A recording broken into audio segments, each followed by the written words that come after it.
গঙ্গার তীব্র ভাঙনে দিশেহারা মানিকচক ব্লকের কামালতিপুর এলাকায় ভিটেমাটি হারিয়ে কার্যত খোলা আকাশের নিচে দিন কাটছে 2 শতাধিক পরিবারের। ভাঙন আতঙ্কে রাতের ঘুম উড়েছে, ছোট ছোট শিশুদের বুকে জাপটে ধরে চোখের জল ফেলে রাত কাটছে। মালদা মানিকচক ব্লকের গোপালপুর অঞ্চলের কামালতিপুর এলাকায় মুহূর্তের মধ্যে বিঘার পর বিঘা জমি তলিয়ে যাচ্ছে গঙ্গা বক্ষে। ক্রমাগত গঙ্গা ভাঙনে তাণ্ডব লীলা চালিয়ে যাচ্ছে। এই কামালতিপুর এলাকায় প্রায় 550টি পরিবার রয়েছে। এর মধ্যে 2 শতাধিক পরিবার নিচের বাড়িঘর ভেঙে অন্যত্র যাওয়ার অপেক্ষায়। কিন্তু কোথায় যাবেন? দুশ্চিন্তায় মাথায় আকাশ ভেঙে পড়েছে। সিদ্ধান্ত নিতে পারছেন না, দুষছেন প্রশাসনকেও।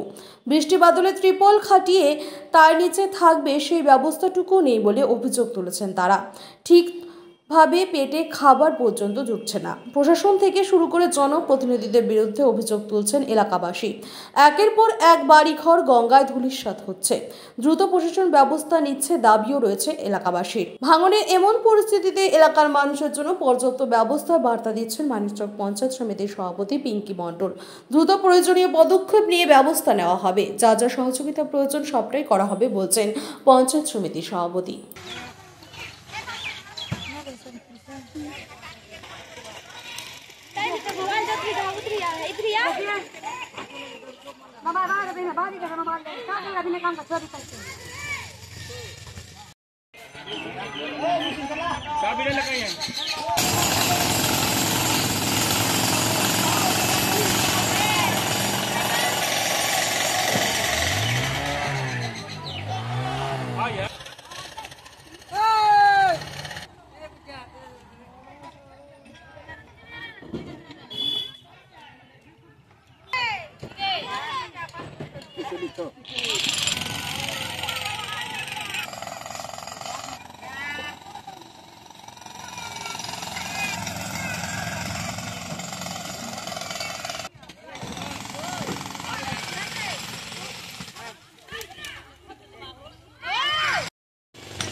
बोलो कहाँ हाँ हाँ अच्छा बाबू अब आप लोग निकाल दिया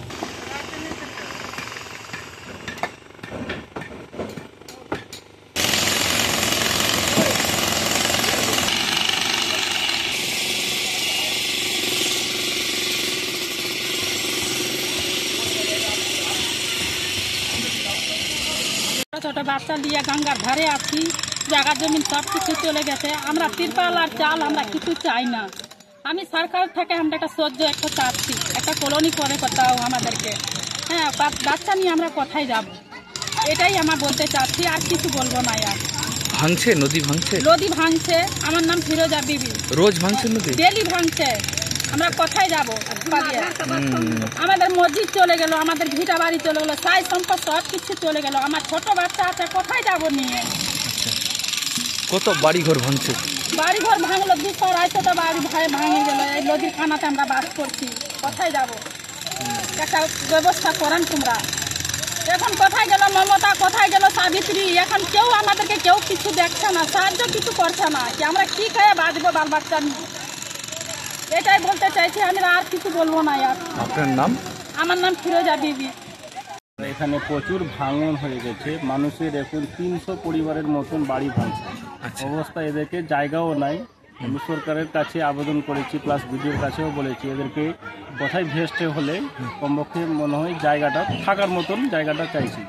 এবার এদের বাড়ি ভেঙেছে, কিছু তিরপাল দিয়েছে, আবার হয়তো অনেক অভিযোগ করছে কি এখনো তিরপালও পাইনি, খাবার পাইনি। দিয়েছি, একটা তো হচ্ছে না। এখন সবাই বাড়ি ভাঙছে, তখন তো বাড়ি ভাঙছিল না, এখন বাড়ি ভাঙছে, তারা তিরপাল তো লাগবে ওদের, এটাই অভিযোগ তো করবে মানুষ। দেখতে পাচ্ছেন অবশ্যই অলরেডি বাড়ি 300 পরিবারের মতন বাড়ি ভেঙে নিয়েছে। কতটা পরিবার আছে এখানে? 550 পরিবার আছে।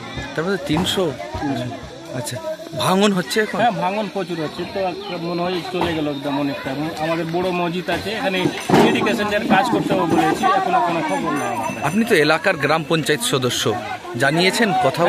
জানিয়েছি, ইরিগেশন অফিসেও জানিয়েছি কি কমপক্ষে আমাদের মসজিদের এমার্জেন্সি কিছু কাজ করলে হয়তো রক্ষা করা যাবে, সেটুকু হয়নি, এখনো হয়নি। এখন না।